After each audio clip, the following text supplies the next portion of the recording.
As you just saw, the euro took out that structural play very, very quickly. We saw that fast drop and very quick turnaround. The majority of that trade was completed within the first 5 minutes of the first 5 minutes post the decision.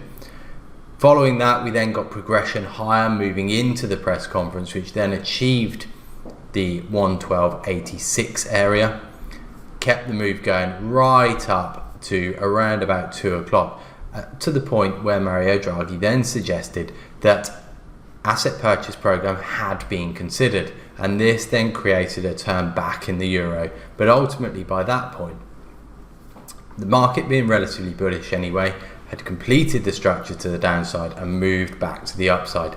So after that initial trade, your opportunities in the euro became somewhat limited then. You were trading in the middle of a range that we'd already been trading in, which then provided very few sort of large directional move opportunities. Scalp opportunities, absolutely, they were there. But after that first bit of movement, your focus then could start to move into other markets, namely the Bund, which at this point, or at least up until the press conference, had still not yet actually completed its move, not yet pushed on through those poor lows. And so that was now where the focus started to shift to, and the bidding up in the euro is starting to have a little bit of an effect on the Bund as well. You're starting seeing correlated markets pushing down on the Bund, and this then provides the opportunity to play that structural play in the Bund, which we'll go and have a little look at now.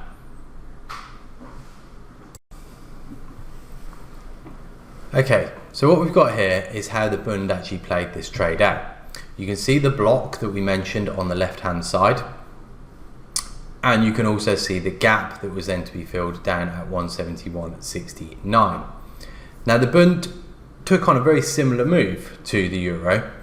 On that initial comment, you got a spike up, the potential of a dovish scenario of more policy action. You saw this spike up, but we didn't have such a clear technical structure, and so you didn't have a clear reason or place to be trying to get into this trade.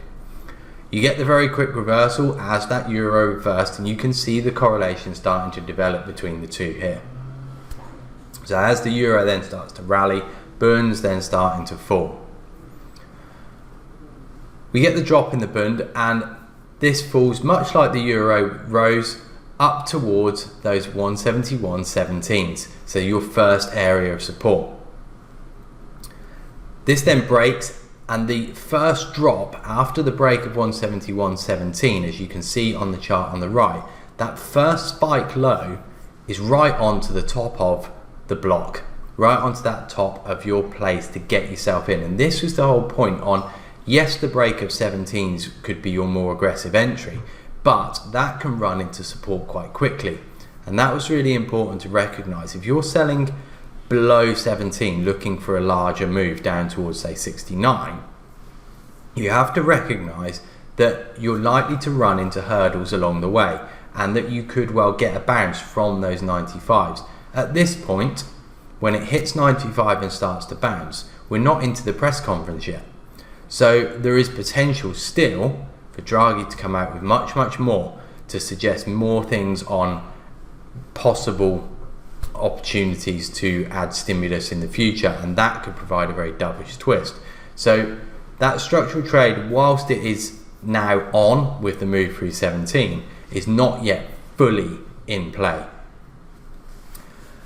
Once the press conference then begins, and you'll see if you look at the annotations where trades are then executed. Once the press conference begins and we start to drop back down towards those 95s, that then presents the opportunities to get short, to add into a position between 95 and 85, looking for then that quick move lower. And you see it on that final spike down that you can see on the 1 minute chart on the right hand side. That drop to the low takes 3 minutes, and that moves from 95s down towards 65s in 3 minutes. Very, very quick move. And all of that came about as it broke out of that block, as it came through the 90s at that time, but then as it came out of 85, that was where the move really started to accelerate. And that's the importance of recognizing that block, recognizing that was the place to get in. If you could get in within that block, you could then get yourself a position that as soon as it broke 85, you could hold, and your thought process then should be, you're in, don't exit until it breaks 79, and once it breaks 79, you're expecting the quick move down towards 69. So your main target should be 69. The speed of the move down then is your indication to get out. We see much higher volume, delta drops on that move down. That's the flush, that's the stops, that's what you're looking for, and that's the breakdown of that structural completion. As all of those stops get pushed out, that provides you the move and gives you that exit down at 69s. But all of that, it was all about recognizing the move into 95s. To start with, when you drop below 17s, you got the bounce away, and then the second time round, anyone who bought it thinking that they got away with it buying those 95s are just adding to the shorts if you get inside that block. So that first bounce from 95 actually helps you out on the wider trade.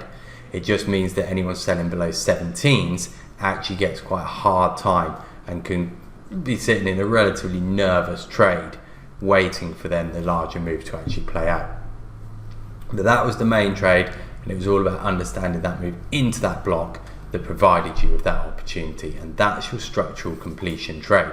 So make sure you're thinking about those situations when you go into any of these central banks, because they can provide often a bigger trade. In this event, we didn't get any new information. We didn't get anything new in the press conference either. The tone didn't really suggest anything, and that's then where you don't just sort of step back and say, oh, okay, we've not got anything from this central bank, there's no opportunities. This is where you can start then leaning on your structure and leaning on other trades that may well come to play, because there is so much more volume. If you look at the volume on the hourly chart, look at those volume histograms, much higher than anything on the prior 4 days. So that extra volume, those extra participants, is what creates the movement, and that's what you're looking for these structural completion trades. We'll go on now and we'll have a look further at more technical trades, beginning with a position squeeze. Okay guys, so on to the second technical play that you get over a central bank, and this is a position squeeze trade.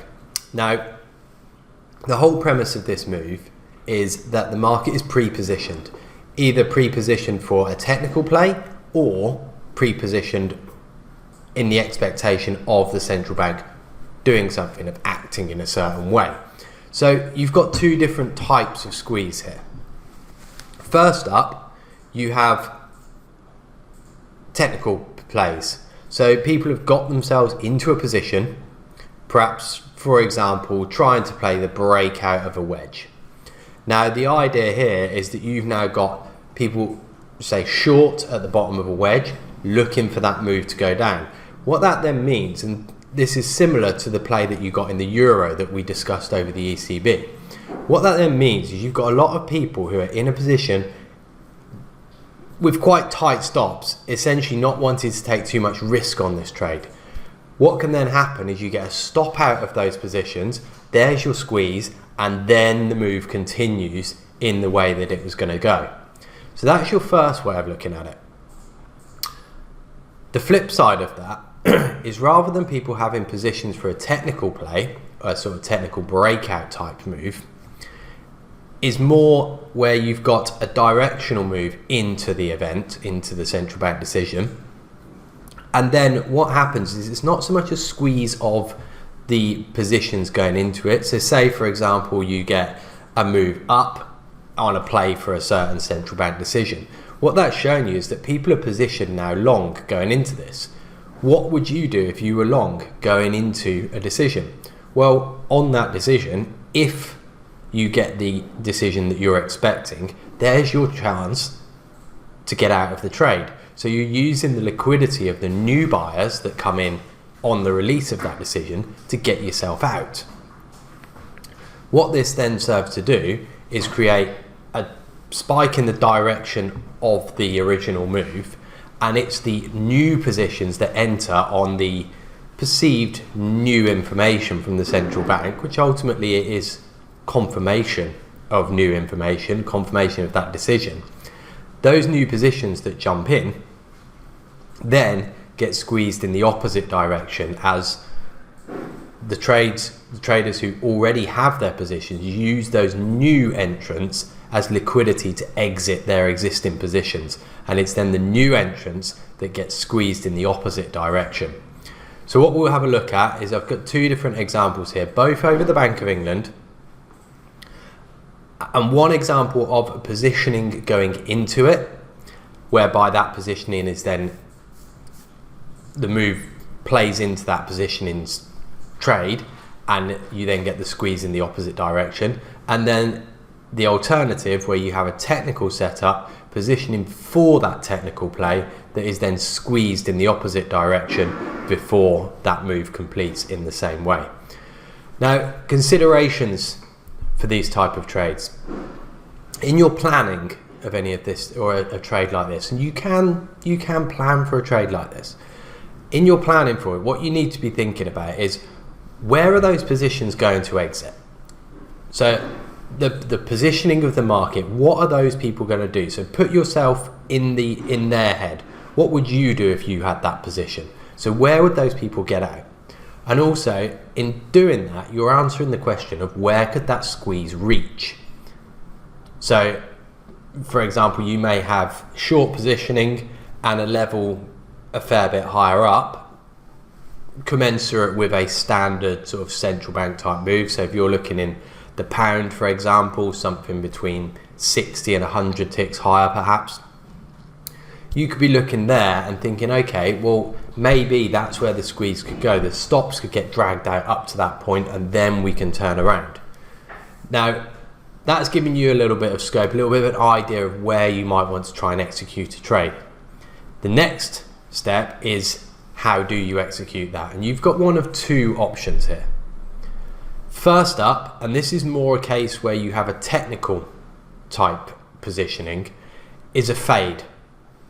The idea of the fade is if you get a rush against that technical positioning, that's going to jump to a certain point and give you the opportunity to go straight against that move. There's your first trade then, and so that's a very quick, as we've talked about before, quick jump up, sell into the move as it goes up. The important thing here is that you don't get anything from the central bank that is overtly out of line. So you don't really want a binary trade situation. If you have a very binary type trade situation, that could completely change the dynamic of the market. So that's your first opportunity. The alternative to this, and the perhaps slightly safer route, is to go for the reversal trade.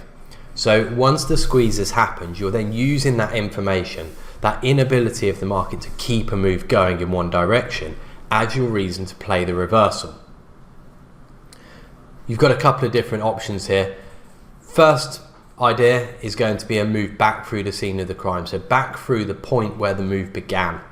And that's quite a common trade to see over a central bank, where people jump on the first piece of information, and then as more information comes out, the interpretation changes, and that takes the market back through the scene of the crime, back through the point where the initial move began. That's your first reversal idea. The alternative to that is waiting for an access point to develop. You're not going to know exactly where that point's going to be, and so pre-planning that isn't really something you can do. But what you can be thinking is that if you get that squeeze type move, there is going to become a point that allows you into that trade. I'll try and talk that one through when we go and have a look at the technical squeeze and reversal in the coming slides. So let's go and have a look at the first example of this, and this is a move over the Bank of England, where you have had the market position itself into the decision. So let's go and have a quick look at that. First up, we're going to have a look at a situation where the market has positioned itself into the event. So what you can see here in the pound is that we've had quite a rally going into the Bank of England decision. Past 3 days, and including the morning of the decision, the market has rallied. We've moved up from around about the 139.40s all the way up to around about 142.30, so around 300 ticks of upside activity. What this is suggesting to you is that people are playing for this move. They're getting themselves into long positions in the expectation that the Bank of England is going to suggest that potentially rates could still rise in May, and give some kind of indication as to how that's going to happen, potentially vote in accordance to that as well. So we're getting a movement into this. The other thing to take from the technical player here is that going into it, looking at the profiles, and what you can see here, you can see the profile of the move itself, which is the profile furthest to the right.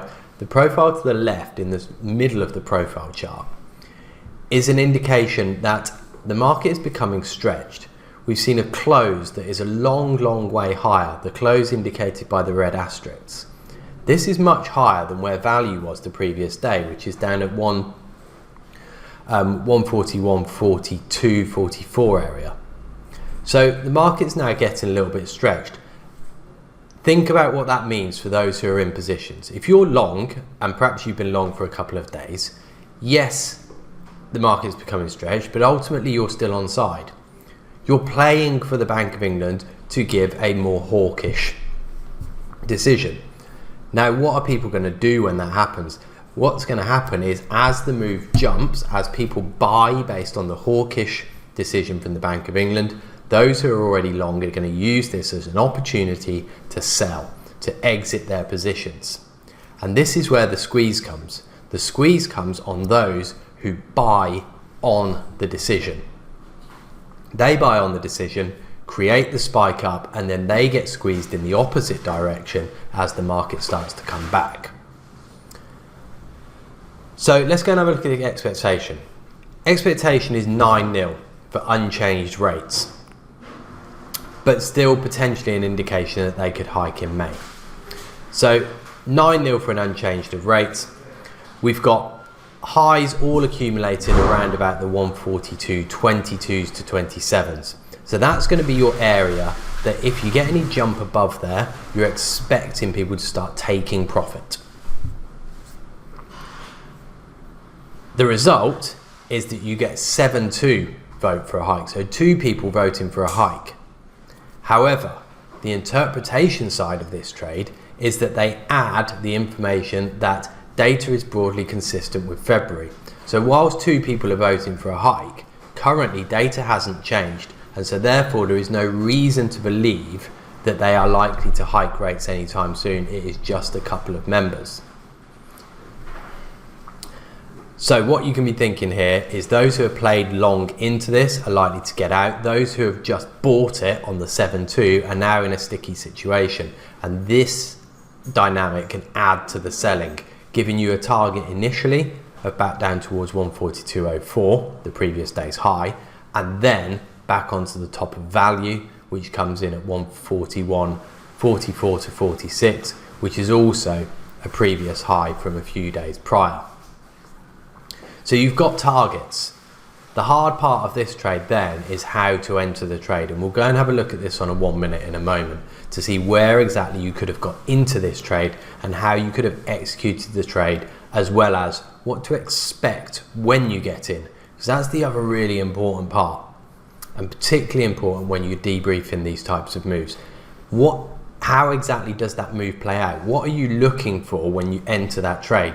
That way you're managing your expectations going forward. If you expect a move to take half an hour to play out because it's a passive continuation on a reversal, then you're able to sit with it. But if you get into a move expecting an instant reaction and a very quick move that puts you on side, you're going to struggle to hold on when it takes its time to actually play that move out. So that's the important thing to take from this.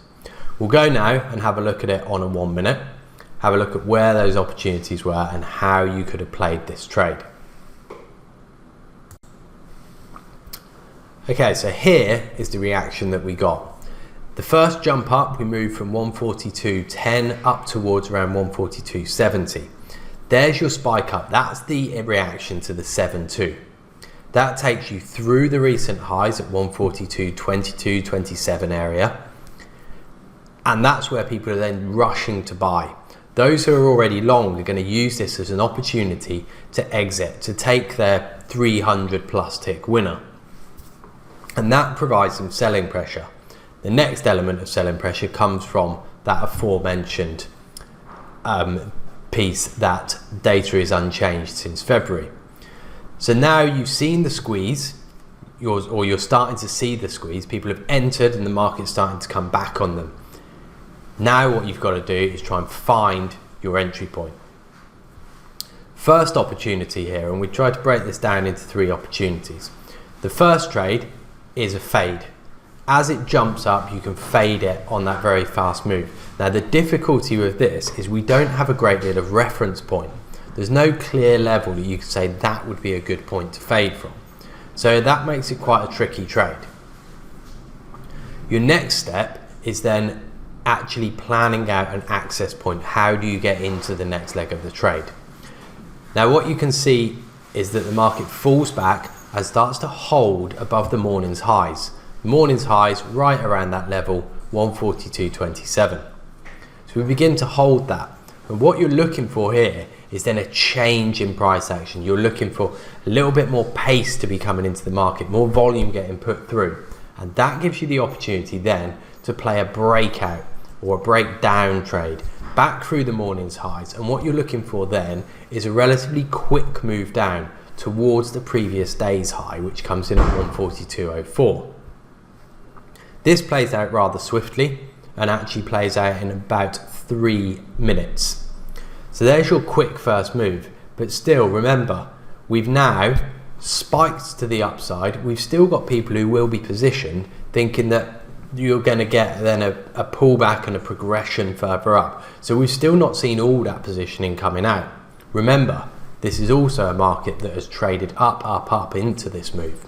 So you've got a lot of positioning long that are all going to have stops lower and lower down as the move starts to pull back. So your second trade then is to be looking for a passive entry. Previous highs, remember, were 142.22. So you get a pullback up there, and as long as we're not getting back above those previous highs, that's where you have an opportunity for a passive entry to sell as the market rises back up, with the intention then of running this right the way down towards the previous day's value area high and those previous highs at 141.46. That's your bigger target. Now the important thing to be thinking about here, or to be taken from this, is that this second wave trade is a trade that's going to take much longer to play out, and in fact takes around about 2 hours to actually achieve the move. The move's a full 80 ticks to the downside, but it takes 2 hours to do it. And this is something you need to have in your mind when you're taking these trades on. That yes, you can see the entry point, yes, you can see the target, but what often happens is then the middle part goes out of people's heads, and all they focus on is the idea that I'm in here and it's going to go here, and they view it as a straight line move. Now, it's a second wave trade. So this is going to have, the market's going to have slowed down. You can see that volume's fallen off by this point. So you're going to get a much steadier fall from here, a much steadier drift down that's going to take that little bit longer. Now, if you've planned for this and you're ready for it, then that makes an absolutely fine trade, because you're able to then hold on to it. And your particular point of confirmation is when it breaks the lows at 141.90s. They were the lows that we'd established on the back of the initial pullback before the bounce up to give you that passive entry. So once that breaks, then you're confident that the trade is on. That's where your confidence increases, and that's where you can say to yourself, this is going to work. Maintain your stop above the previous day's high, above 142.04, and then you can start targeting that larger move down. So that's how you'd be looking to try and play this. 2 opportunities predominantly: the breakout to the downside for that initial reversal trade, followed by then the passive entry for the much steadier continuation move. You can play this as a combination, that you get in on the first trade, cover some, and then add in for the second, or this can be played as 2 distinctly separate trades. One, the first squeeze of those initial buyers that buy at above 22. And then secondly, as a passive move for this steady continuation to complete the move all the way down towards 140, 146. So two different ways of playing that same idea. It's all about recognizing that people will have given up on their long positions as you get the spike up, use that liquidity to get out, and it's the new buyers who enter at the top of a range that are the ones that get trapped and they get squeezed back the other way. We'll now go and have a look at a technical reversal or a technical squeeze of positions followed by the continuation. So both reversal type plays. We'll go and have a look at that. This provides a little bit more of a clear fade point, a clear sort of reference point where you could fade this, and you'll see the difference in the nature of the market going into the event. So we'll go and have a look at that. This time, the Bank of England once again, but in August in 2018, a few months after this decision had been made. Here we're going to look at a technical reversal. So a reversal of people who are positioned for a technical trade as opposed to positioned in the expectation of a certain event from the Bank of England. So in this situation, you can see the very clear difference. No trend move into this, no directional play into this. The market has been sitting for a couple of weeks between 131 and 132. It's also developed into a wedge, which we're beginning to get towards the end of. And this is where the technical play first comes in.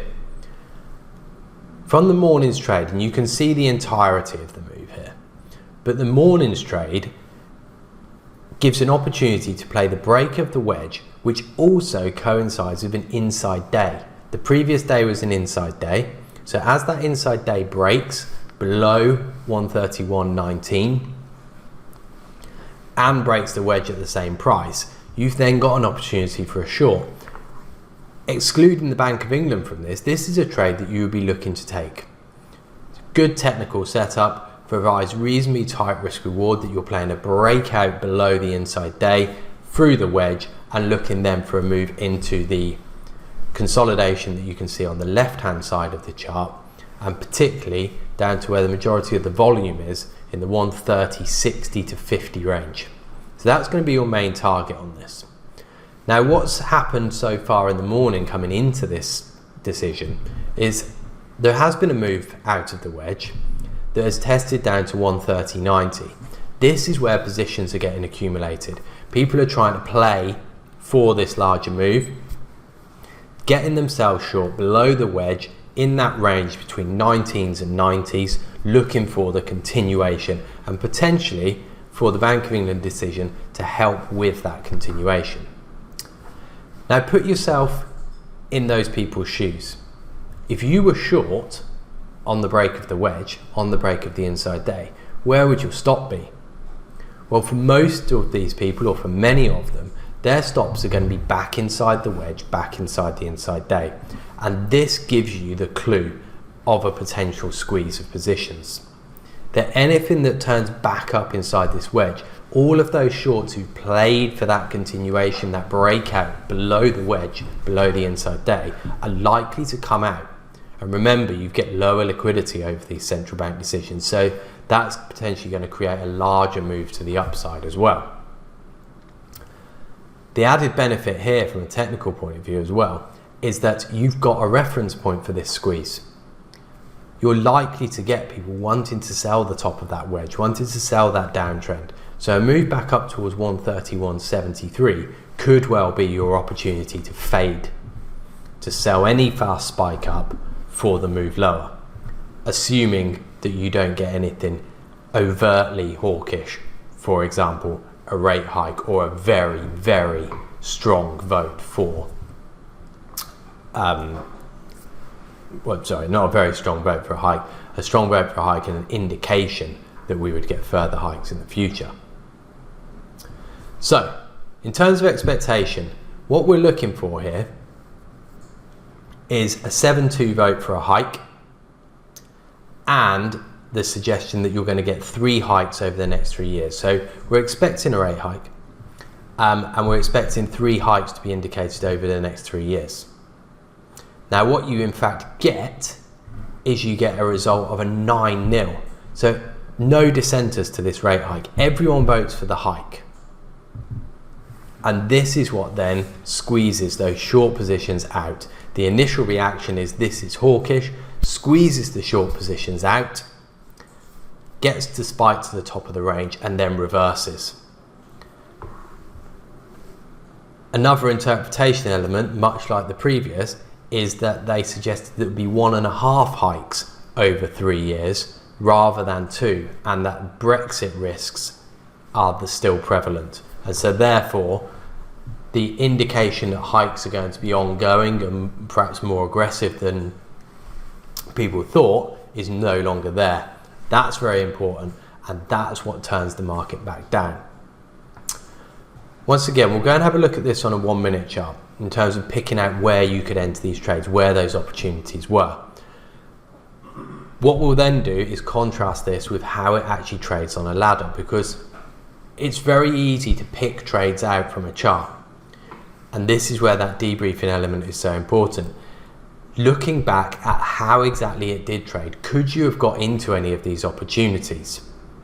So we'll have a look at it first from the point of view of where seemingly you could have entered trades, and then we'll go and have a look at it from a ladder point of view as to how exactly you may well have been able to execute those trades. So let's go and have a look at that short-term chart. Okay, so here what we've got is the 1-minute chart as well as the screen dump, the release of that information.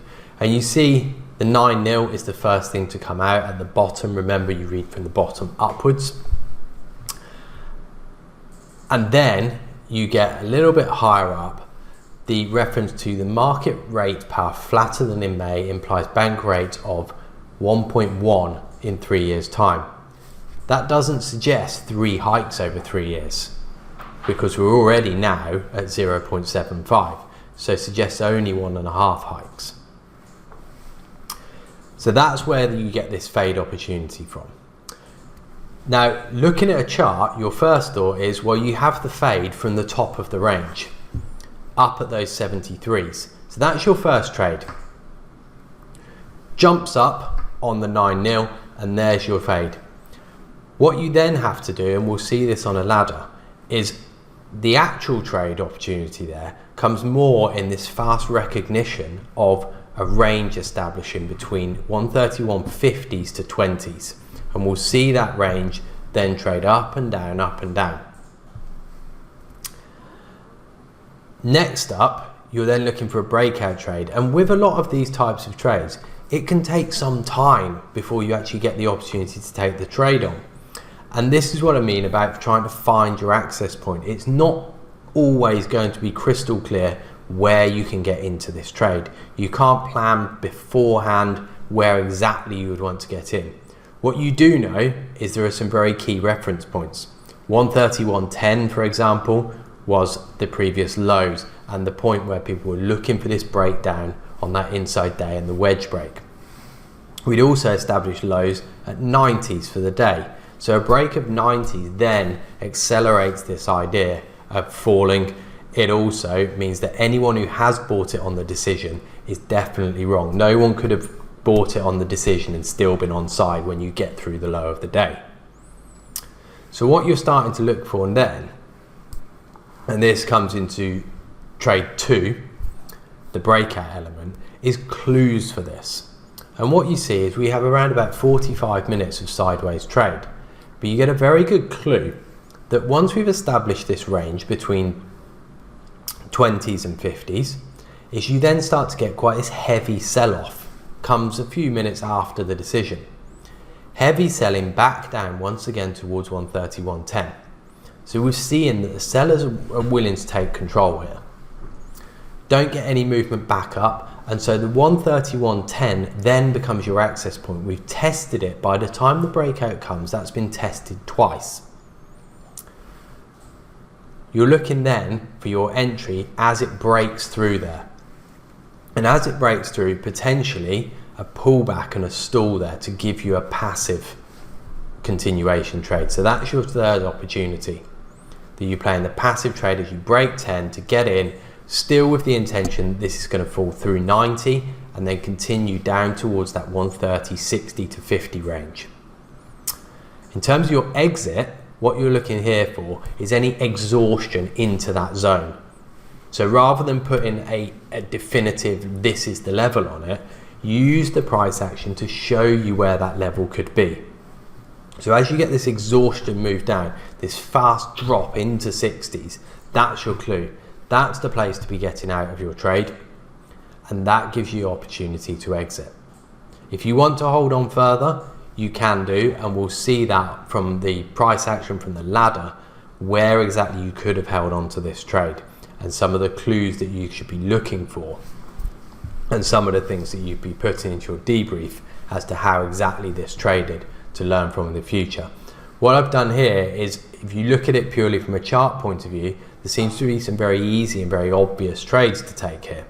We'll see on a ladder how particularly the fade at the top of that range was a very, very difficult trade to actually execute.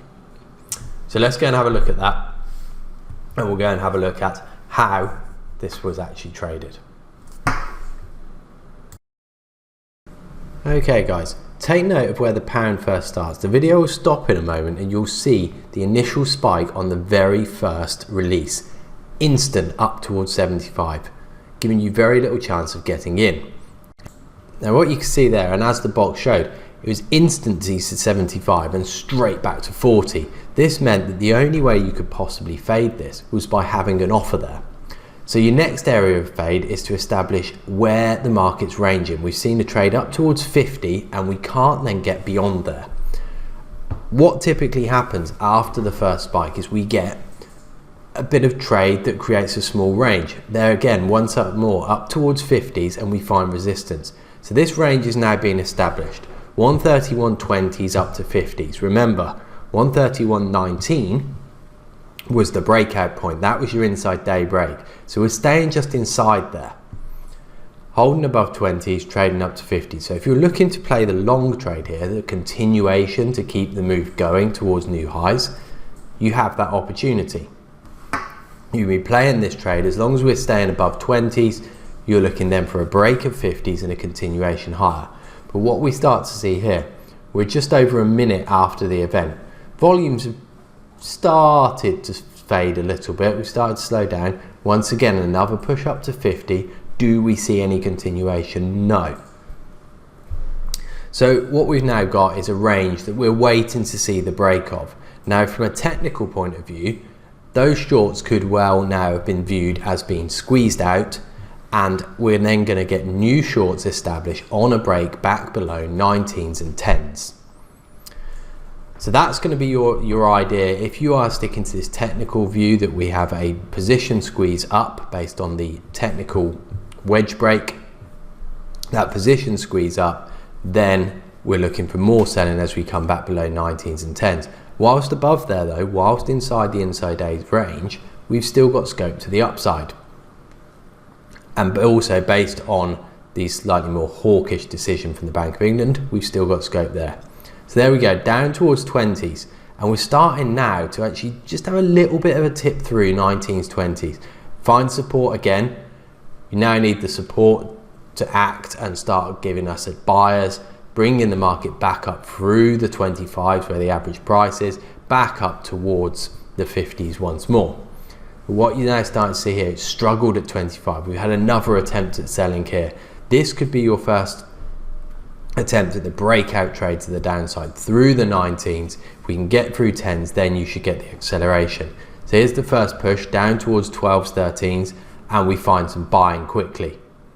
Now the important thing here, if you're going for the short, is that we don't break 19s. If we get back above 19s, then your reason for the short is no longer valid. And also the more important element is you're looking for it to move back through 10s. We're not seeing that. We're now starting to tick back up above 19, and so we can now start looking for a move, particularly if we get through 25s, all the way back up towards the 30s to 50s area. So the first attempt is not there. That first attempt lower has failed at 19. We're now starting to tick back up through the range.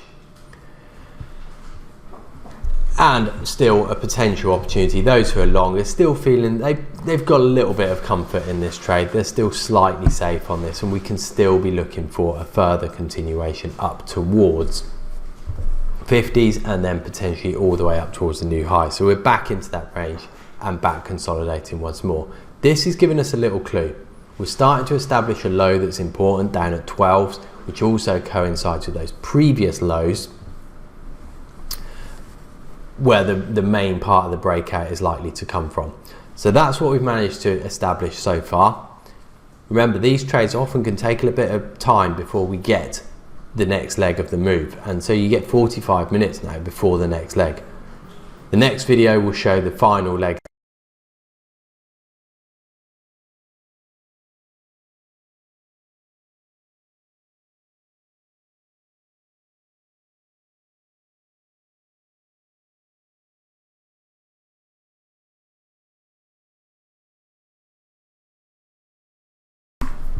Okay, so now we're going to look at the breakdown through 19s and through 12s, so the final stage of this fall on the chart. And this is your point where you've got the more aggressive break. The price action really tells you a lot about what's going on, but also from a ladder, what you can see, and you can't see this from a chart, is other areas where you can get into this trade. So currently we can see that we're starting to drop through 19s, no real aggression here, so quite a steady little move through 19s, but this is then getting out of a position here, so exiting the long position. We're not in this example actually going to see a new short position established. But what's important now is we've just ticked through 19s, still quite steady at the moment.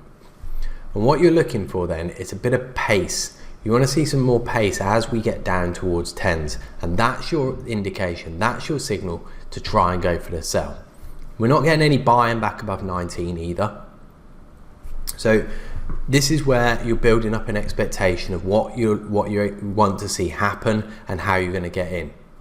So you've got that 100 lot as well, sitting at 15s. That's another area you could be looking for. How does the market trade into that? If you get a bit more pace into that, there we go, 15s is gone. We're now trading down to 10s and straight the way through there. So we've seen that little pickup in pace. You could have had the aggressive trade through 10s. What you've also got here now, or should be thinking about, is the passive entry. Anything back up towards 10s is an opportunity to sell. So you trade back up, 6s bid, 7s. Here's your opportunity for a sell. As long as we're staying below 10s to 12s, we've now got more scope to continue this move, and your next phase is then through 90s. So there was your passive sell opportunity as it slowed down. That's the important thing. Once you've got a move that starts to go where you're expecting that more aggressive move, what you need to be noticing is not about where can this stop to the downside, where is it stopping to the upside. Well, each time it stalls, so now you're seeing it stalling around 2s, 3s, there's the area where you should be viewing resistance and think to yourself, as long as we're staying below here, I'm valid to stay in this move. So we've had the breakdown through 10s, you've also had the passive entry opportunity through 10s, and now what you need to be looking at is the rotation that we're seeing in this market. Back up to 2s, 3s, no buying through there. And so now we're looking for a continued move to the downside. 90s is the important level. Once through 90, that's where you're expecting to see acceleration. And there we go, quick snap through 90 down towards 86s. So now you should be thinking, okay, as long as we're below 90, I'm all good. We got 270 lots traces, nearly 300 lots on the offer now. Can this keep the market going down? No one buys through it. That's showing that the sellers are still strong as well. So in your mind now, we're looking down to 60s and 50s. Even though that 300 has been filled, we don't then get any further buying above it. We trade 81, 80, 81s, still no further buying. That's another good sign for the shorts here, suggesting that there is still some selling in this, and you're now looking for, as long as we're not rotating back above 82, 83, you can stay with this further. Little bit of absorption down at 76 is there. Market holds, and this next time we go there, we start pushing through. So we are still seeing a little bit of trickiness here. Yeah, this is where you could be in doubt of the move, but the important thing, like I say, with a move down is that you're looking at where it rotates back to as your reason to get out, not trying to establish a reason to get out too early. There's your quick snap down. That can give you your exit. We expected 60s to be a target. You then finally got this very quick whip down towards 60. That's the exhaustion. It's the exhaustion of people selling. It's those who are trying to get on the move, They quickly or they panic. There's urgency to sell there. We're once again getting rotation back to 67 though. And so you've got a reason to exit now. That's what you're always looking for. Rather than looking for a point and saying to yourself, oh, it's slowed down at the lows. What you want to be looking for your exit is that exhaustion, that washout type move. And that very quick snap through 70s down towards 60s, which was a target area, should then be enough to exit. And you've got to accept you're unlikely to get 60. More likely what you're going to get is as soon as it snaps to 60 and starts to bounce, that's where you try and exit. So you might be getting 63, 64 on this move. But that's how you want to be trying to get into this trade, or get in to start with. As we move through 19s, as you get that passive test back up towards 10s, that's your entry point. From there on, it's then a case of watching the rotation. So we held 3s, we then dropped further, we got 300 lot comes on the offer. That was filled, but no trade above it. So then 82, 83 becomes the key area. That way you can then continually move your stop down, rather than just get out because it's perhaps stalled, and it did stall around 76. Rather than just get out there, you're then continually just asking yourself, where do I need to be bringing my stop down to? Where can we not rotate back above? Once more, we're having a little test now through 57, 56. So we're down into that 50 to 60 area. If you are trying to hold on to this move and you are trying to bring your stop down, anything back above 62, 63 could be your sort of soft stop on this. We're still seeing here a little bit of battle. There's an attempt at selling 62. The bids are becoming stronger here now though. And so you're getting a sense that maybe this is the end of the move short term. If, however, you are going to try and hold on to this for a much larger move, then your stop can still be above 80, where that large order traded, where we couldn't trade back through.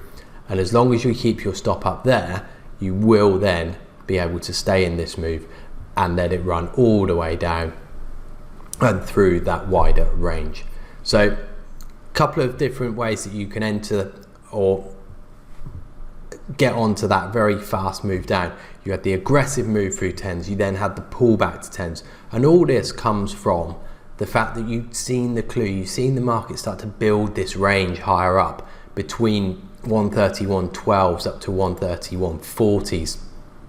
We got the heavy selling clue that brought us down from the 40s back down to 12s the second time, and it was then on a third attempt at 12s you don't get any further buying, and that's the one where you can go for the short. That's also the point then where those who originally sold it and had sold it in the morning and got down to 90s are then likely to come and re-enter that trade, looking for that continuation move and that move down to their original targets.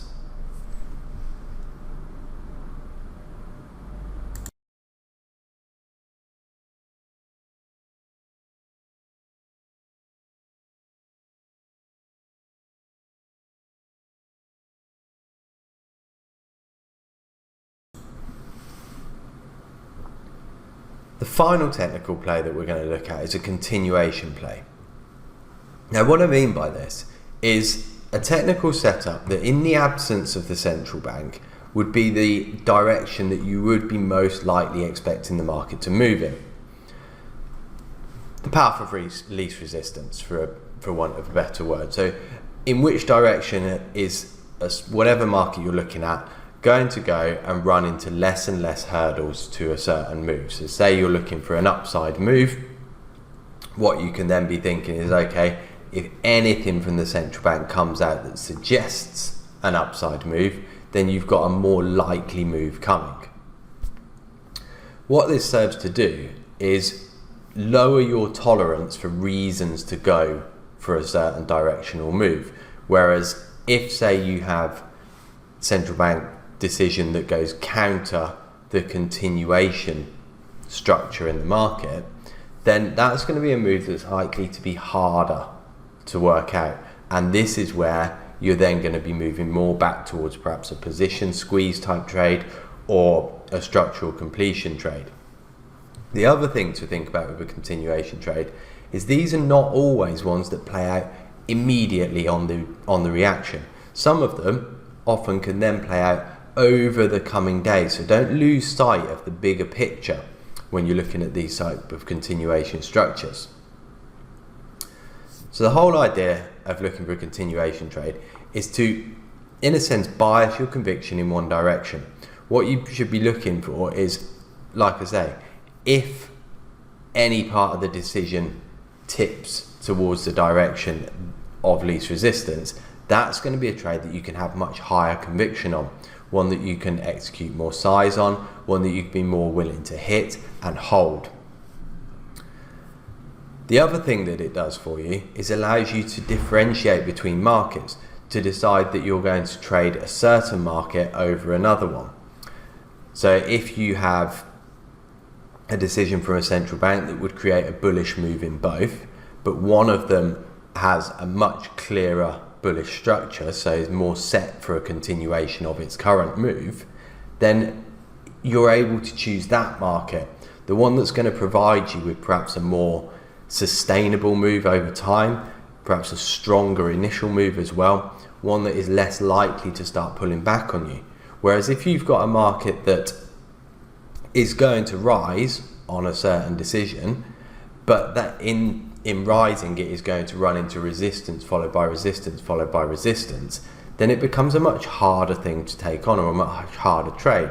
You're getting into a trade that is at numerous points going to get pushed back on you, whereas the market that has very little resistance and is already set in that direction is going to find it much easier to progress through levels, or in fact in many cases actually doesn't have any levels that are going to provide any resistance for it. So it allows this differentiation. I'll show you and I'll give you an example of this. We'll look at the S&P versus the T-note over a Fed decision. Both should go in the same direction, but the dynamic between the two as to which goes first, which stays in a certain direction, is very clear. And having considered the market structure beforehand, you can be looking for which one you're more inclined to play as that continuation trade. Now, in terms of the continuation, it's not just a continuation trend following idea. This could be a continuation of a reversal.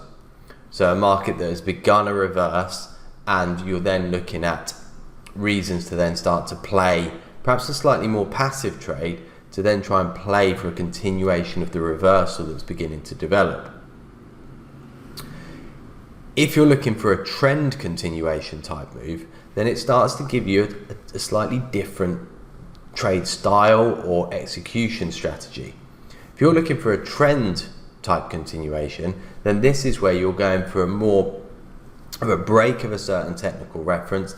This should then open up a much freer, much steadier continuation type move, which means that the onus then goes on to a slightly more breakout style, a trade where you need to get in, position yourself, and then try and maintain that position for a larger and more steady move.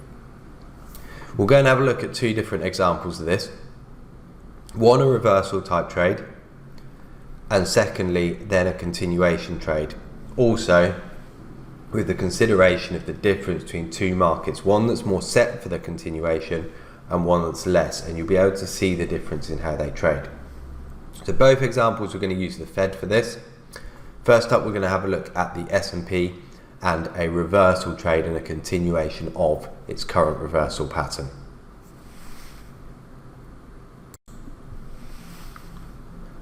So here, we're looking at the Fed from 26th of September 2018.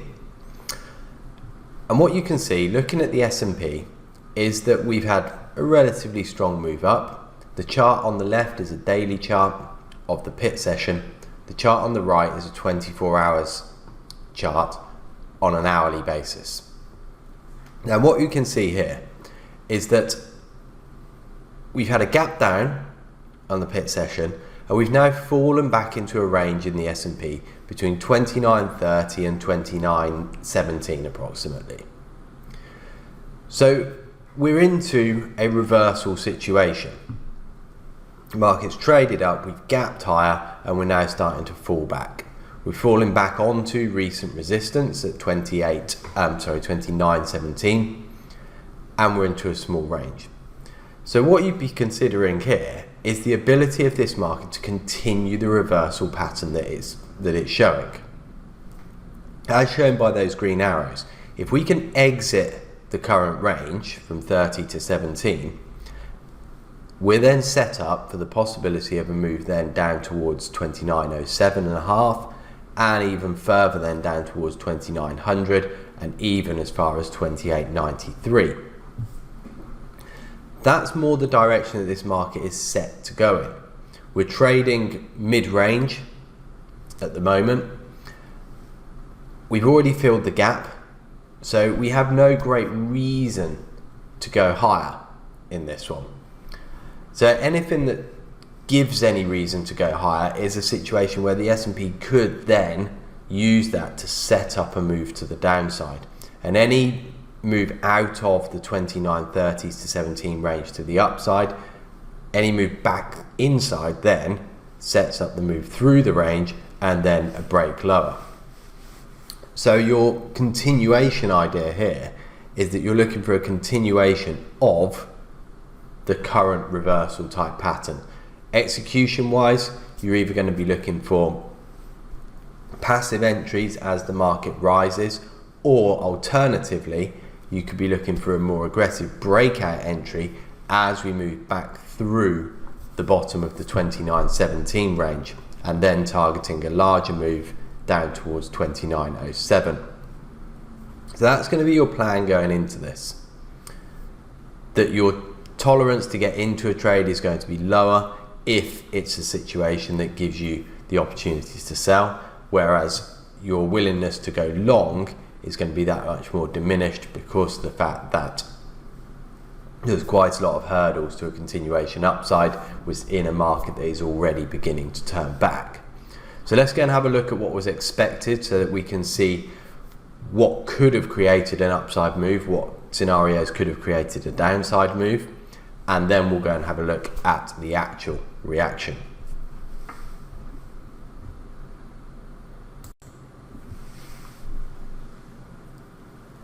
In terms of expectation, we're reasonably limited. This is September 2018. The Fed is in a rate hiking cycle that has been very well telegraphed. The dots have linked up with coming rate hikes. So most people are reasonably comfortable with where they expect rates to be going. So the actual hike that's projected is not the surprise for the market. The market's fully pricing this in. They're not going to be surprised by the rate hike. The area of particular interest is then going to be around the dots, whether they could change. And again, the expectation of a dot change is very minimal. The other key area where they're expecting some kind of change or looking for a potential change is the Fed's use of the language accommodative.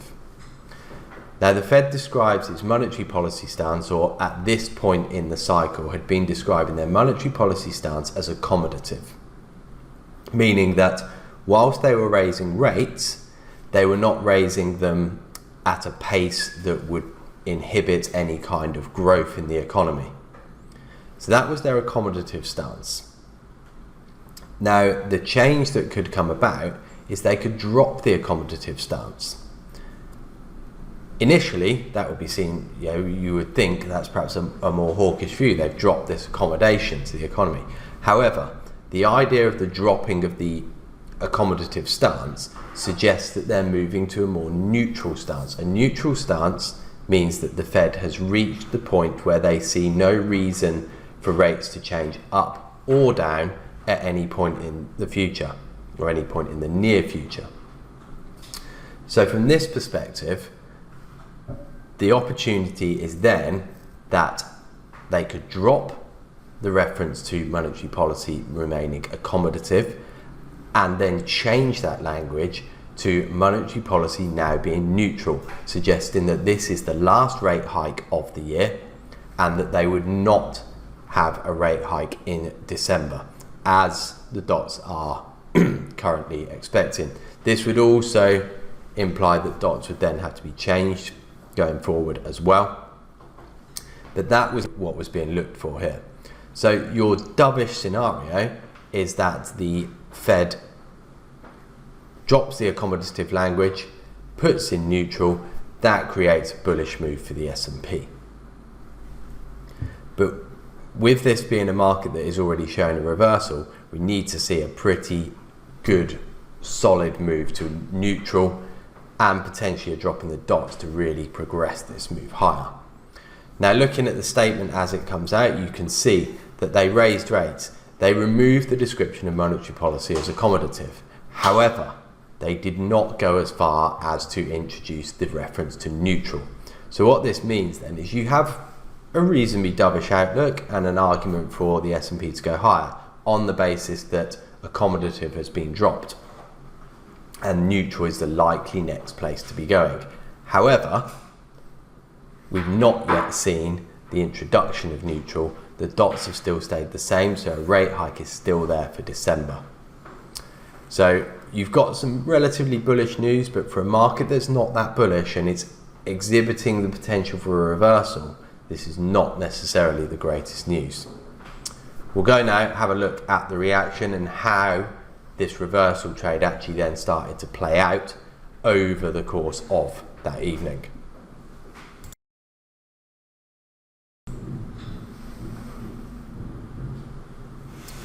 What you can see here is a 1 minute chart of the reaction. You can see where the volume picks up, and that's the initial release. That was the point where they dropped accommodative and you got a slightly bullish move up in the S&P. Moved the market from 29.27s up to around 29.33s. Now remember, from that previous example that we looked at, or the previous larger time frame chart, this is then taking you out of that wider range, up towards the closing gap that we talked about that had already been filled. So we're getting a test out of that range.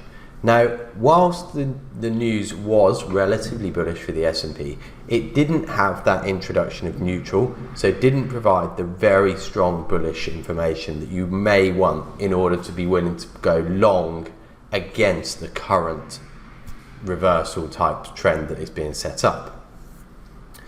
So it's then a case of, okay, you may not want to be long, but there's no reason to want to be short at the moment either, whilst you're outside of that 29.30 to 17 range. That's the key area. And with a lot of these continuation trades, they often play out a little while later, meaning that you don't have to be the fastest finger first. You don't have to be jumping in on the initial reaction.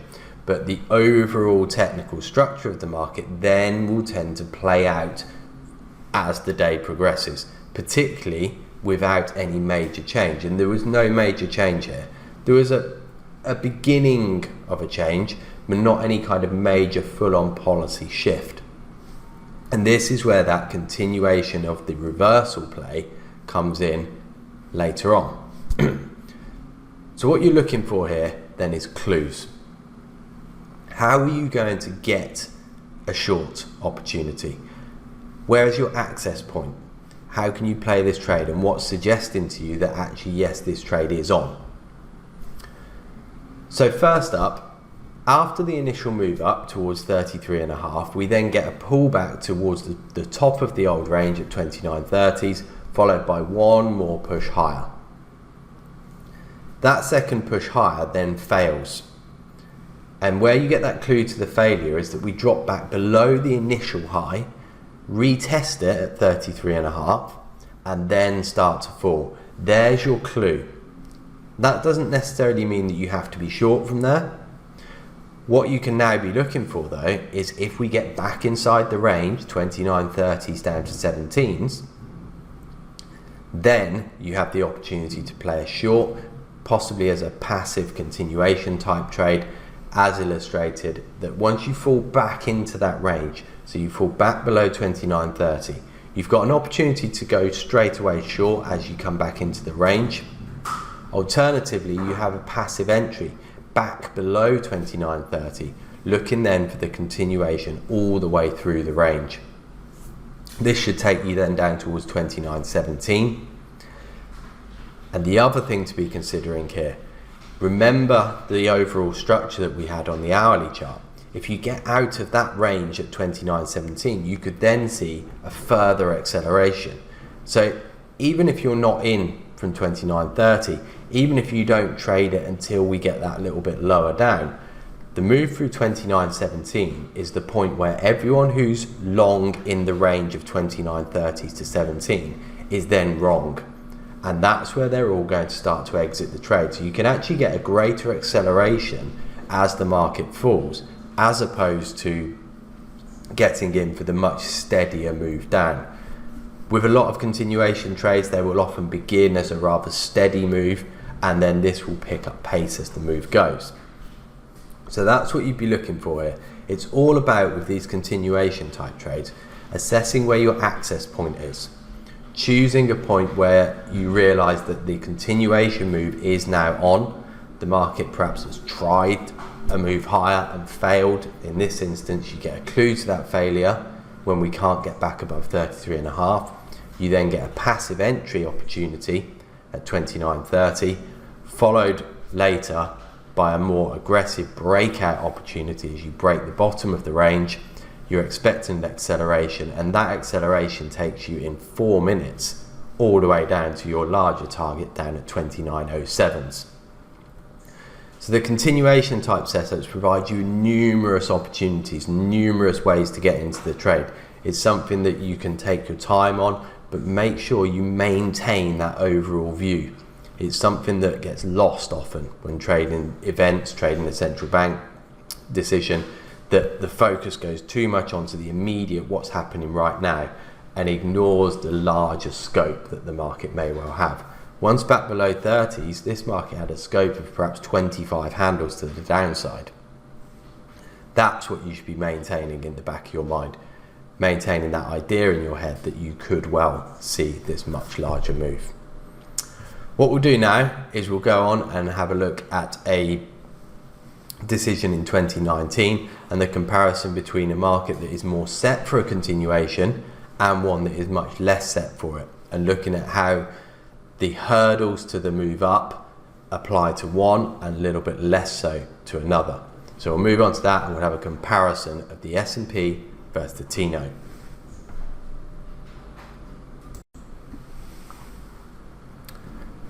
For the second example of a continuation type move, what we're going to do is consider the difference between the T-note and the S&P. The S&P, the market exhibiting a more reversal type structure, whereas the T-note, as you will see in a moment, has a much more clean, bullish continuation type structure. As you can see from the S&P, the chart that I've got here is a 60-minute chart on the left and a profile chart on the right.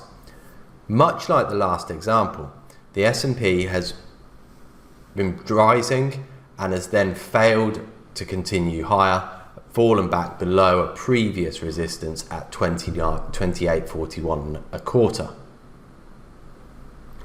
Once again, sitting in a range as well, has actually in this case broken down through that range, down through 28.26 and 3/4, which then sets you up for a move towards 28.08.5 and a little bit lower down towards 28.03s. So that's the situation that the S&P is sitting in.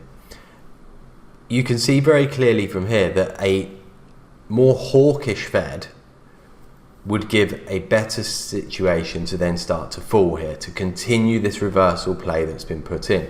There's an argument also that the S&P has a head and shoulders pattern there as well on an hourly point of view. And so from this perspective, as long as you're staying below 41.25 and at a very last push using the profile, the VPOC up at 48.75, as long as you're staying below 41.25 predominantly though, this market does have a more bearish outlook, meaning that you're going to need a more hawkish Fed to then get the you're going to need a much more dovish Fed to keep the move going. A more hawkish Fed would give you conviction to trade the S&P over any other market, as this is the one setting up for the most bearish type reaction. So that's what we're looking for the S&P. If we take it over to the T-note, you'll see a somewhat different structure and a market that is much more set for a move to the upside, and so is much better placed for a dovish reaction, whereas the S&P much more better placed for a hawkish reaction. So let's go now and we'll go and have a look at how the T-note is setting up into this and the relevant levels that you'd be looking for there.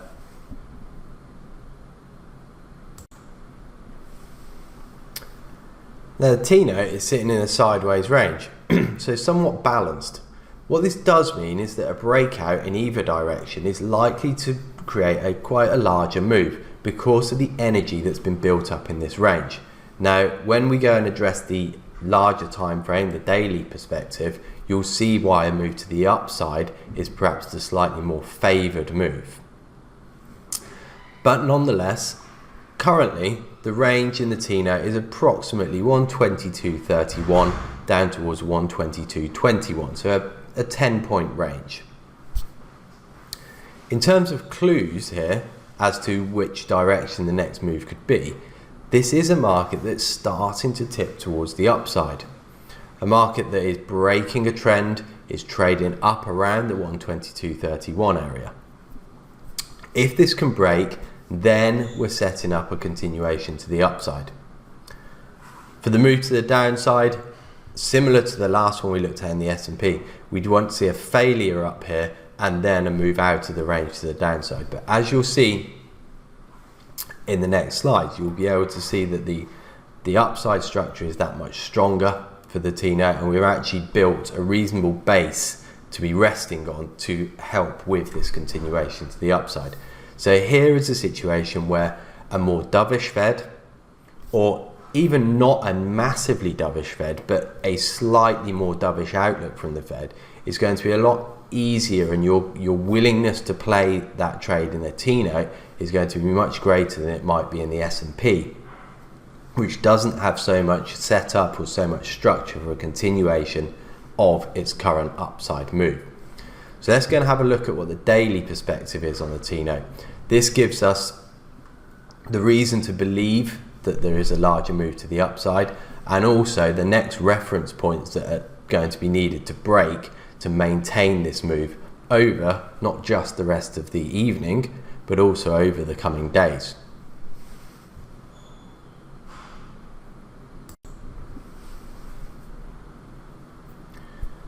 What we've got here then is a daily chart. What this is giving you is the T-note over the past 18 months. The middle of that chart is the entirety of 2018. You can see the scale on the bottom. So the entire range of 2018 was essentially between 118 and 121, reasonably tight range for the T-note. Coming into the back end of 2018, the T-note did then start to rally, and into the beginning of 2019 has then consolidated at a higher point. Coming into the March meeting then, and you can see now why we've got that slightly more bullish outlook. The range established on a shorter time frame is a range just above the wider range that stops at 122.22. So the current range is actually then basing above the larger daily range. That's what gives you the slightly more bullish outlook. That if we do start to fall, any drop is just going to move back inside that wider daily range, which is then likely to provide more support, particularly as this is a consolidation on the back of a move higher. So that is your first argument to be looking for a more dovish Fed, or to be more inclined to be trading a T-note with greater conviction on a more dovish Fed. So from then, what we need to be considering is what hurdles do we actually have to the upside? And as you can see, very, very limited. there aren't any levels that were traded in the entirety of 2018 to the upside from here. So going back to the end of 2017, what we have got is 123.08. That's a mid-range little bit of resistance. So that's going to be one area to be watching out for. But as you can see from the more recent trade, the main level to be looking for is the recent high, which comes in at 123.18. That's your key level to be looking for. And that's your real key reference point that you would be looking to break, then for a much larger continuation. Now, this doesn't necessarily have to happen on the day. For the T-note to move up nearly a full point, that's quite a big ask. To then break and continue is an even larger ask. But it's something that you should be bearing in mind for the following days afterwards, that if we do get anything relatively dovish from the Fed, this then sets you up a situation where we could see further continuation, and you could be looking for a more bullish move all the way through that box from the left hand side of the chart.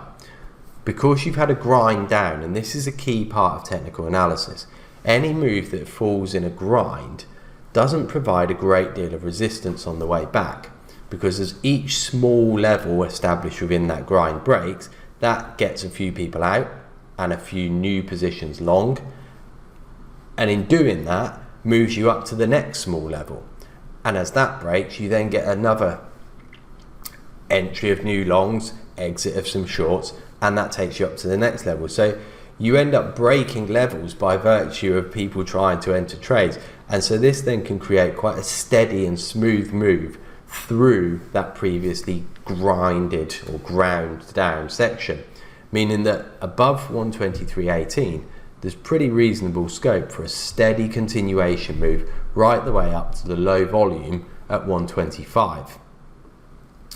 So this is a market that's got very few hurdles to the upside, those hurdles being 08s and then 18s. And then beyond that, a good argument then to move steadily higher all the way up towards 125. So this is the market to be looking for if you get anything of a slightly dovish nature from the Fed. And even if you had anything that wasn't majorly hawkish, this is still a market that if you took the Fed out of it, you would be looking for a continuation to the upside. And that's the important bit.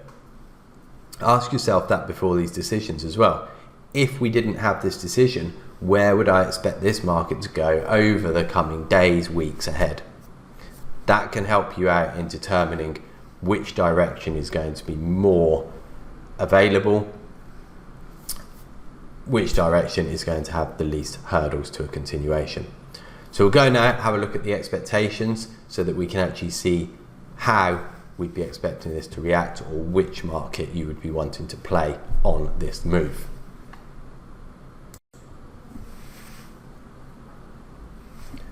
Dynamics had shifted coming into the March meeting.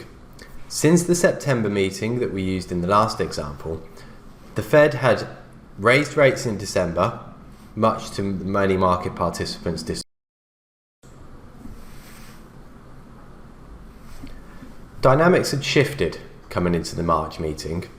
Since the September meeting that we used in the last example, the Fed had raised rates in December, much to many market participants' disappointment and slightly against how the market was pricing.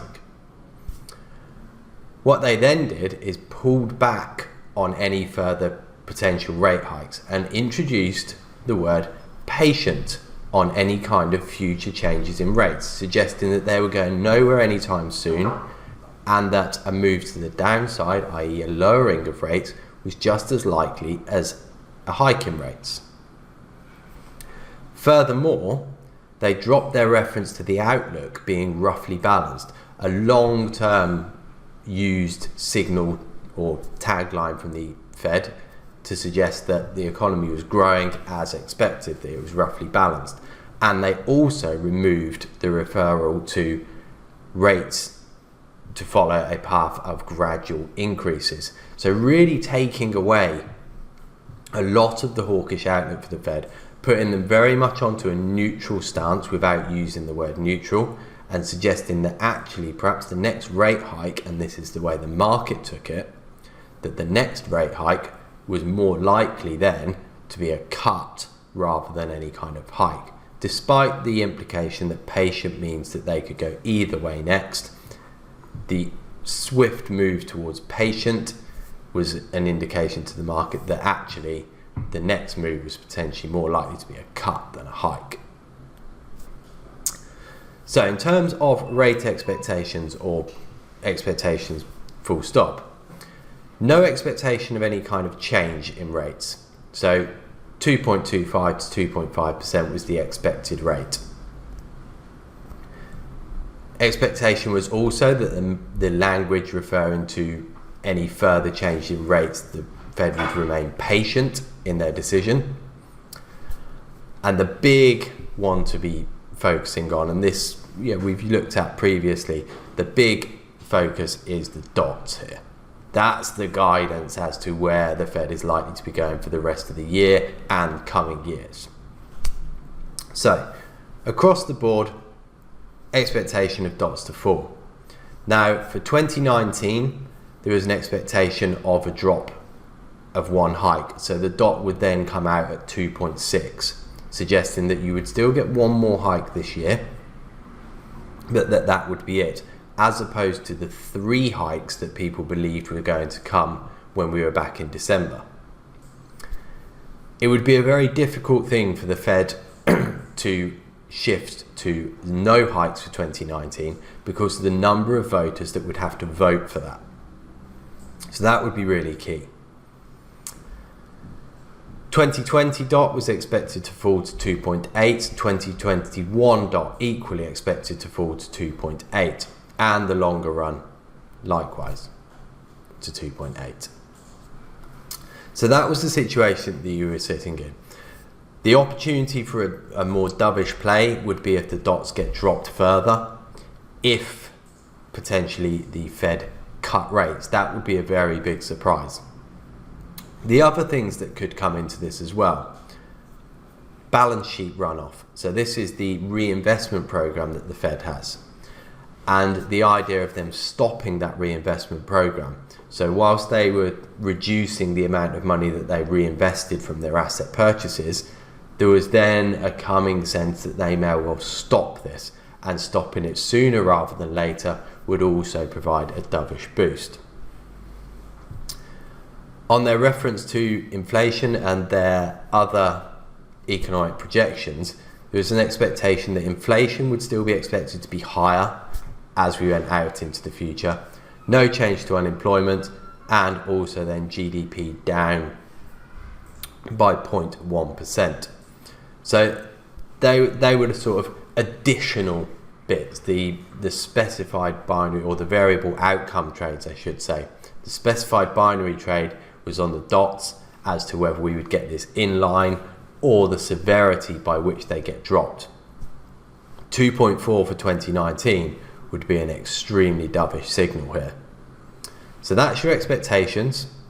What we're going to have a look at now is the actual result of this, and then we'll show you the difference looking at price ladders as well as to how the S&P traded compared to the T-note. Remember, the T-note is the one that is set more for a dovish move than the S&P, and likewise any kind of hawkish news would likely pull the T-note just down onto support levels that it was already sitting at. So we'll go and have a look at that now.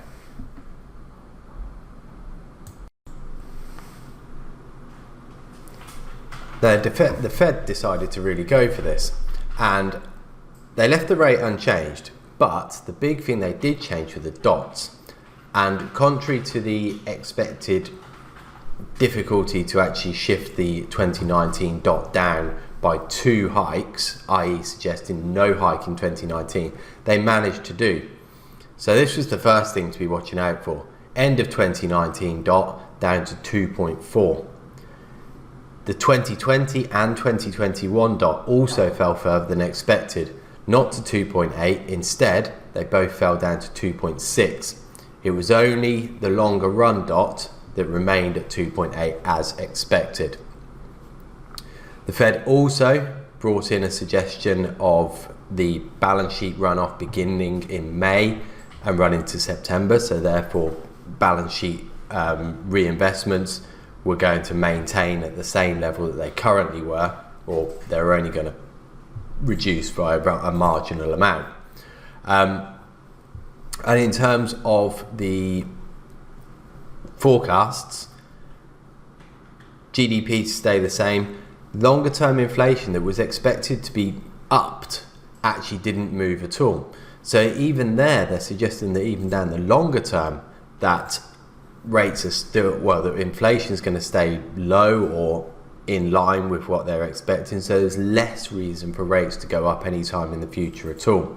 So pretty big shift, very much onto the dovish side. And so this is where you're going to be looking to take on the T-note trade, to be trying to play this for a continuation move, and remember, up towards those 123.18s, and then for a much larger continuation after that. The S&P, on the other hand, a market that, whilst this is very dovish news and should definitely go higher, is then going to run into difficulty as the market rises, and that's the difference between the two.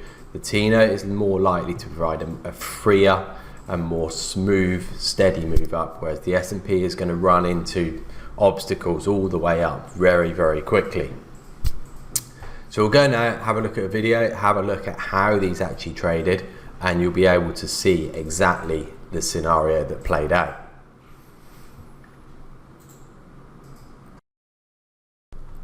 Okay, so we've got 20 or so seconds until a decision. Now remember, the big focus is going to be on the dots here. That's the main thing to be watching out for, and whether the Fed can drop the dots, particularly in 2019, to 2.4. That's going to be the big change. We've got the S&P trading around 28, 26, T-notes trading around 122.29 currently, and we're about to get the decision. So here it comes. There we go. Dots cut 2.4, 2.6, 2.6 for the 2020 and 2021. So much bigger cut than expected. The T-note jumps instantly above 123. Bit of a pullback, and then starts to trade higher once more. The S&P again also whips back towards 30s before starting to continue. Now you start seeing the faster move coming in. T-note's now pushing for its highs. S&P struggling up towards its highs. Now remember, S&P was the one that's perhaps slightly less set up for a move higher. The T-note at this point is now pushing up towards the 123.08.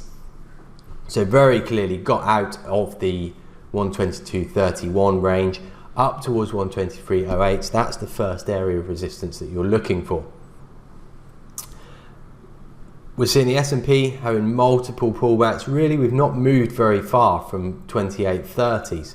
The T-note very much holding on to the initial move as well now, whereas the S&P, we're still trading around similar areas. The T-note has pushed on up from 30s up towards 05s, 06s. The S&P once again back towards 28.30. We've seen a lot of washing back in the S&P. Comes back to the area of high volume around about the 28.30 and a half. There's 27,000 traded, you can see in pink. So very high volume trade there, and we are staying above there. So from the S&P point of view, it's still got a valid move to the upside, but it's struggling in its nature. Whereas the T-note, if you've got in, because this is more set for a move higher, it's a market that once it started the move is then sustaining this move right at its highs. No real pullbacks. We're seeing 3,000 lot chases up and pushes the market right up towards those 08s. You note as well, we've got 6,000 lots sitting at 08s. That creates a bit of resistance. It's already a resistance level anyway. So the large order is then capping the market right at a point where people would perhaps be considering taking profit anyway. So from that, you're then going to get this slowing down in the T-note because you've hit a decent resistance. Also, there's a large order there. So if you were long, think about what you'd be doing. If you were long going into this, you'd be looking at that large order and thinking, okay, maybe we'll take some profit here. The S&P now breaking through the highs around 28.36. We get this quick little push up, rather low volume traded around 37s, and this allows the S&P then to keep the move going. Whereas the T-note now starts to fall into a consolidation. But unlike the S&P, you're not seeing the T-note pulling back very far. And that's the distinct difference. Where the S&P, as it moved up, it would have quite big washbacks each time it pushes on through the highs. So now trading 39, it then still washes back. Even if it's only a handle or two, it's constantly not sustaining a move up. It's always washing itself back, washing itself back. The T-note, on the other hand, back up to 08s, sitting rather steady up in that area. And what you can see, as you can see from the charts, the T-note then goes through a phase of just consolidating, building value up at these higher areas, but ultimately doesn't pull back any more than about 2 full ticks.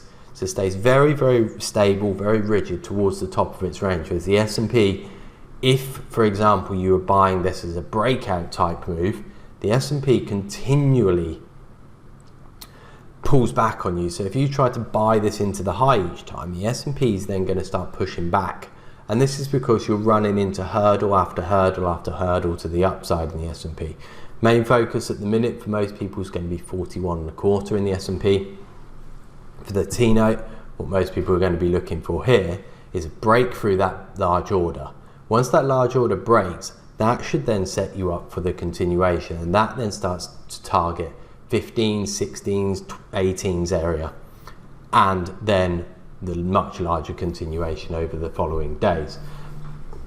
But that's going to be how people are thinking about this now. We're nearly 5 minutes after the decision. Markets have steadied up. This is where the liquidity comes back. You see how much thicker both markets are already. Liquidity's come back. The T-note's not progressed beyond 8, but we are still seeing it holding up at the highs, whilst the S&P, every time it ticks even a few ticks higher, begins to struggle. As a result of the S&P struggling, what you'd be looking for now is more of a pullback situation, waiting for the market to drift backwards to try and get in. So this is where you're trying to apply a more passive entry to this trade. Remember, this is a market that's running into obstacles. What you don't want to be doing is buying into the highs as it runs into hurdles, whereas the T-note, just trading through 08s now we're getting to a situation where we could be looking for a further continuation. Doesn't do it straight away, so this then again is where you're going to be falling back now. We've had a bit of time to consider what's been going on. It's time to now start thinking, okay, we've got a bit of a pullback. Where exactly do I put my stops? At what point do I think I'm actually going to be wrong on this? And for the S&P, where I'd be thinking now is somewhere below 36s. For the T-note, you're still going to have to see, it's not so clear structurally, and maybe even as far as 03 before you really start to feel that you're actually wrong on the trade. Yes, we've seen a little failure above 08s, and we're now looking for this volume to build. As long as you're not seeing any reason to be exiting the trade, you've still got valid reason to stay in it, and look at it from that point of view, particularly when you're playing a continuation type move. If you're looking for this continuation move, what you should be more looking for is points where you would be wrong on a pullback, not necessarily reasons to get out on a move up. If you go for reasons to get out on a move up, this will probably have got you out quite quickly around 08s where you saw that first large order. But having considered the structure, having looked at the larger move that is potentially on for the T-note, this is where you can look at the 08s and think to yourself, well, yes, it's providing a bit of a hurdle, but what it's not doing is suggesting you need to get out. And as long as we're managing to sustain this move higher, as long as we're managing to hold above 03's area where you've got that little dip in volume, then you should be fine. The S&P, on the other hand, has moved up, broken 41.25. We saw a little bit of resistance, a bit of absorption coming in at 42.5, and we're now starting backing off. So from the S&P point of view, you'd want to be out as we come back below 41s, and then reassessing and considering the buy from around the 37 area. Back into that low volume, you could see that dip in volume between 37.5 and 36.5. Also, you can see a further dip in volume below 35.5. So if you are then trying to play along in the S&P, that's the area to be looking to buy from. And as you see from the chart, we get this pullback into that zone before we get one more attempt at 43, which doesn't again manage to break. The T-note at this point steadily consolidating, not sort of pushing on, no real aggression in this market, but this is exactly the point. If you're going to have a steady continuation type move, you don't need to see it exploding higher. More what you're looking for is a steady accumulation higher, shifts value up, and sets up a further continuation. Here's your S&P pullback. So this is where you'd now be looking, if you're not in a trade, to perhaps enter a passive continuation trade. If you are in a trade, this is the point to add and the place to have your stops below. So into the S&P now, looking for this steady move up. We've seen a couple of times 250 lot come on the offer. It's now been taken out and we're starting now to push up once more. The T-note, much like previous moves in the S&P, when the S&P first started to move higher and had bigger washbacks, the T-note on the other hand has stuck very much towards its highs. Trades back towards 6.5, not far enough to be willing to get out, not any reason to be worried about your position here. The S&P on the other hand puts you under a bit of pressure, but if you're maintaining that this is a passive entry for a further continuation to new highs, you're still in a safe position here. So now it's a case of waiting. That we're now 10 minutes after the event. This is where moves do become a lot more steady, and this is where the continuation moves then start to take hold. The S&P not having such a strong continuation argument is then more likely now to find it harder and harder to go higher, whereas the T-note consolidating back at around 6s is beginning to set up the possibility of a continuation. Your next area to be looking for, as I've said, is up towards the 16 to 18 zone. T-note starts ticking higher once more, S&P is moving off 37, so you're seeing some correlation here. That makes sense. Both markets should be correlating and continuing their moves higher together. The key bit now is going to be what happens when they reach their highs, and what we will see is the difference between the T-note and the S&P. S&P now back up towards its high, or getting up towards 41, so 41.25, remember, was the previous key level. Getting back there, we've just once again had this pullback off that zone. The T-note still remaining around 07 and still maintaining a degree of strength as well.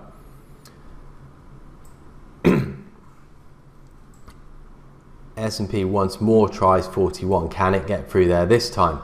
This is where if you have bought it on the way back, you'd be starting to doubt it a little bit. It's really struggling on any of these moves up, constantly finds a bit of a push back on it, constantly sort of running into these quick flicks back. So now once again up towards 41s, 42s, and it's really struggling to maintain a bid, to maintain the move higher. Every time they buy, the bid moves up and the S&P then gets pushed back. Quick move up towards 42.5. So this is where you're now looking for the S&P to keep on going. You're looking for it to break 43s and then keep the move going. Instead, we don't see that. Once more, you see resistance there. You see that it can't push through that zone. The T-note, on the other hand, now is also starting to approach highs. Back up to 08s, and this is where you'd be looking, particularly with the T-note, having that little bit more strength and that greater scope for a continuation to the upside. You'd be looking for the T-note now to push through 8s, start the next leg of its move higher. So we have T-note bid at 8.5. Now, unlike the S&P, the T-note's not washing back very easily here. The T-note's able to trade at 8.5, put a bid at 8.5, and then start trading into 9. Whereas the S&P has once more traded up towards 43 and once again pulled back from it. So by no means showing the strength that you'd be looking for. Once more back below 41.5. And this is where that continuation element really starts to play. The S&P then sits for a further 20 minutes between 43 and 36s, whilst the T-note continues for the next 20 minutes, pushing on and on and on, all the way up towards 15, eventually up towards 17. So yes, not perhaps as dramatic a move as the S&P, but in terms of the amount of size you can get, in terms of the distance that you can take the T-note relative to what a normal move is, this is still a rather large move for the T-note. It's a move that doesn't push back on you very much. It's a move that stays very stable and continues to drift higher and continues to play out that larger technical play. That's what you're looking for in a market like this. You're looking for that further continuation, that extra push. And this is where, if you've managed to get in on that first move, you can be looking to hold part of your position. And we're into a phase where we've got a lot more scope towards the upside. If you've taken that quick early trade, made your money from the smash and grab element of the trade, the getting in very quickly, then you can try and hold on to the rest of your position or a core position for the much larger run higher. What we eventually get is that the S&P eventually does trade up. It does eventually break 43 a long time after the T-note has already reached its highs, but starts to turn back. An hour and a half after the decision, the S&P has completely turned around and moved all the way back. At the same point in time, the T-note is still sitting up around the 14-15 area, maintaining value up in that zone. You can see right now the dynamic of how strong the T-note is compared to the S&P. T-note now pushing new highs, whilst the S&P is still falling back into the range. And all this comes down to the difference in their structure, the continuation element that the T-note has in it compared to the S&P's much more stable, much more range-bound market dynamic. And in fact, actually S&P tilted more towards a move to the downside, particularly on a failure to get above 41.5. So that was the result. Not perhaps the most dramatic in the T-note, but a much more steady move up that you'd be looking to try and capitalize on, get in, and then hold on to that position.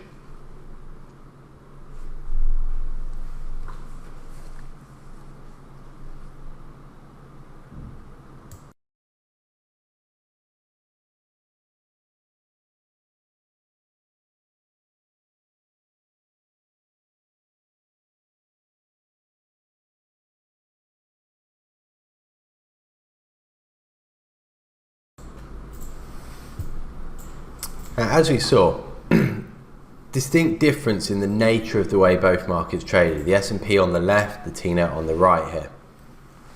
The S&P was much more inclined to have bigger pullbacks, to struggle each time it reached levels to the upside, particularly when it got just around that 41 to 44 level, started to get stuck there, get pushed back on from there.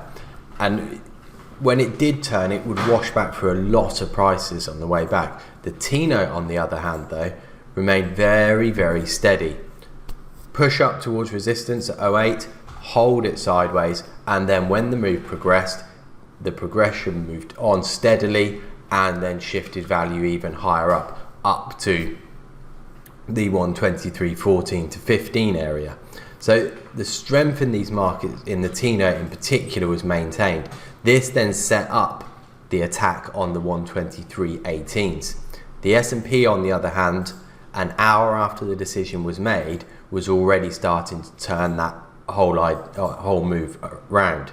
Yes, it did push on. Yes, it made it up towards 28.48, the VPOC, but as soon as it fell back below 28.43.5, that, again, similar to the original example, was a good setup and a good clue for the potential of a further reversal down and a move back through the 36 area and a full retracement of the move.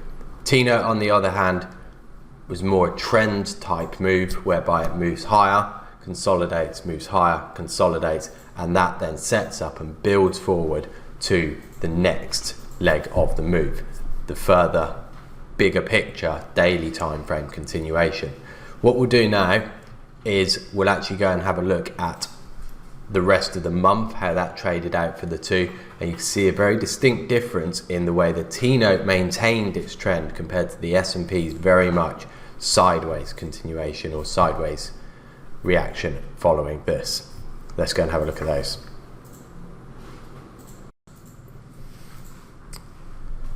Okay, so following on from the actual result, or the result of the decision, we then saw the T-note follow a very similar structure. Move higher, so the initial decision move took us right the way up towards the 123.18 area. We then got a sideways consolidation followed by another push up, another sideways consolidation, and again. And this is that steady move that you could have been looking for and expecting over the coming days to move all the way up towards 125. The move stopped 124.31, so a tick shy of the actual sort of full target.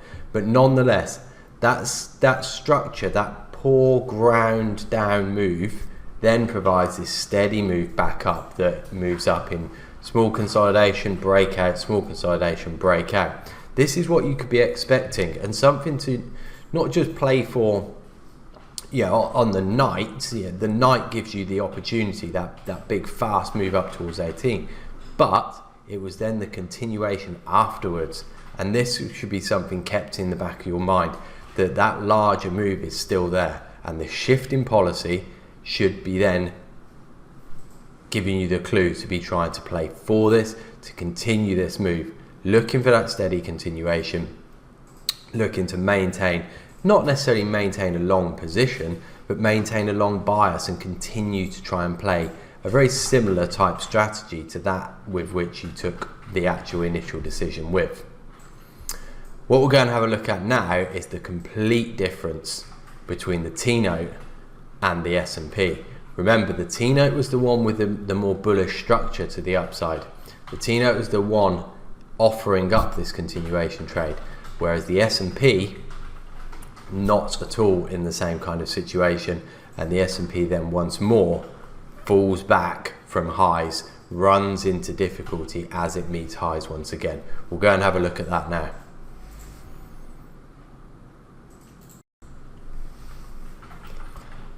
Now the S&P, as you can see, took the decision back within an hour of the initial move. So you can see where the decision's marked off. This move then is completely reversed within an hour, and by the end of the day is totally reversed. What then happens is the S&P ends up sitting in a completely sideways range. It tries once more to go for new highs, and this is because of the fact that the T-note's continuing, the dollar's continuing the move that it's initiated over the Fed, whereas the S&P has already shown the weakness, shown that unwillingness to go higher, and in doing that has then put in doubt any further continuation. So you get one more try up, breaks 28.56, you get a small consolidation looking for a continuation above recent highs. This doesn't come, market falls back below, and then you get a full reversal once more.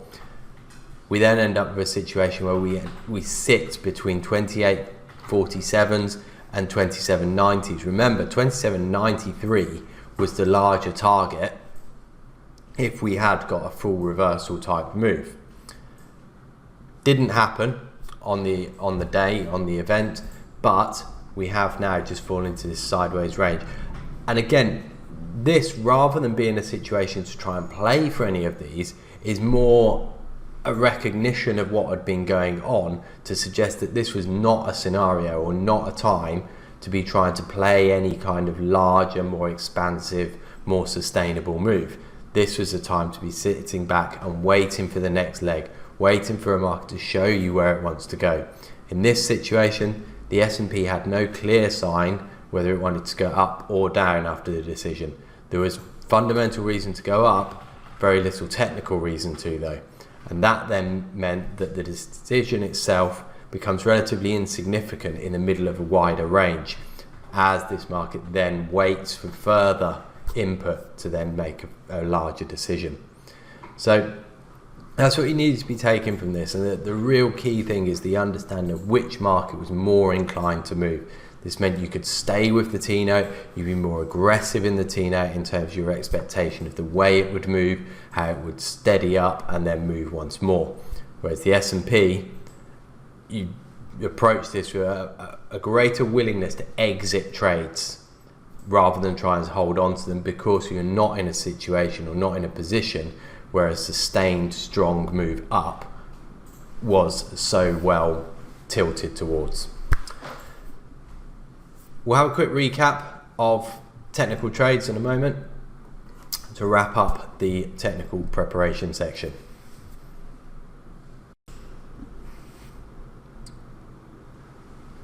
So to recap, the technical element or the technical preparation is often one of the most overlooked yet one of the most important elements of going into trading a central bank.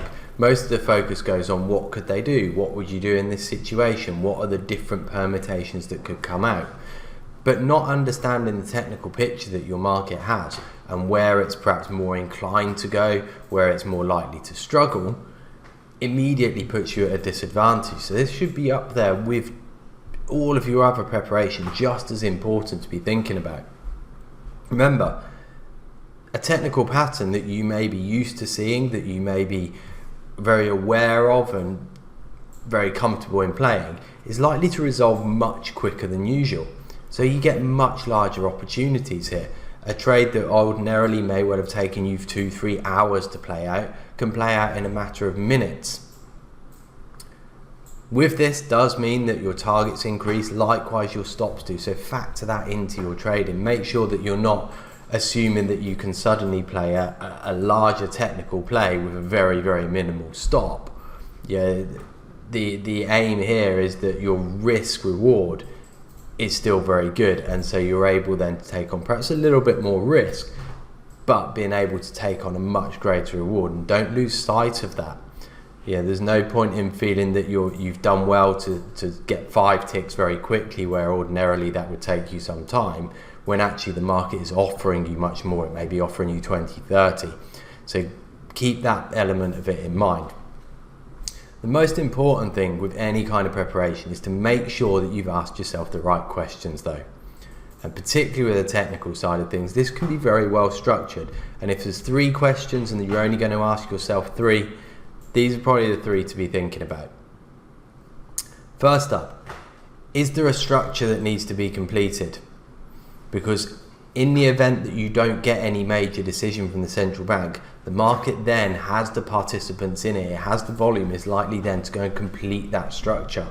So this is where you need to be thinking about, have you got any unfilled gaps? Do you have any poor lows? Have you got any structure that the market is waiting to complete? Once that decision's out of the way, then the market can free up and go back to finishing off the technical picture that is beginning to be painted. So first up, is there any structure that needs completing? Next, and perhaps the most important of all, how are people positioned into the event? I don't mean this in terms of what's the market pricing. I mean this in terms of, have you had a move in whichever market you're trading into the event? Are people now getting exhausted if they've been buying it into the event in the expectation of a decision that aligns with that view? Are they becoming exhausted? Put yourself in their shoes and ask, what would you do if you were long over the past 2-3 days going into this decision? Would you be looking and expecting to cover on the decision? Would you be willing to buy more? Alternatively, are you seeing positions get accumulated just before the decision? Are people building to try and play a move in one direction? And where could those people get pushed out? Where are the stops likely to be? Where are people going to exit? So the positioning element is a lot about asking yourself, what would you do in this situation? Put yourself in the mindset of someone who's a bit more medium term and ask yourself, what would you do? Why are you in this trade? Or why would you be in this trade? And where would you give up on it? Where would you be intending on exiting that trade? That immediately takes you onto a larger scale sort of time frame, immediately gets you to consider the bigger picture structure. And finally, what's the path of least resistance? Where is this market going to find it easier to go? This means you can pick certain markets for certain scenarios. If you get a dovish reaction from a central bank and you have a bond market that's got a bullish setup, that's perhaps the market you'd be more inclined to trade on a certain decision. What it also allows you to do is understand what strategy then to use if a decision doesn't suit the technical landscape. So if you have a very bullish market but you get a hawkish decision, a bullish market and you get a bearish type decision, not every hawkish decision is bearish. If you have a bullish market and you get a decision that implies a bearish move, how likely is that move to continue? Is it likely to have bigger washbacks in it? What strategy do you need to use to accommodate that? So make sure you're asking yourself those questions, and do it for every market that you're considering trading, or even the markets that are related that you're going to be looking for correlations. So make sure you've done that, those 3 questions. Is the structure to be completed? How are people positioned, perhaps most importantly? And what's the path of least resistance? Make sure you've ticked those off.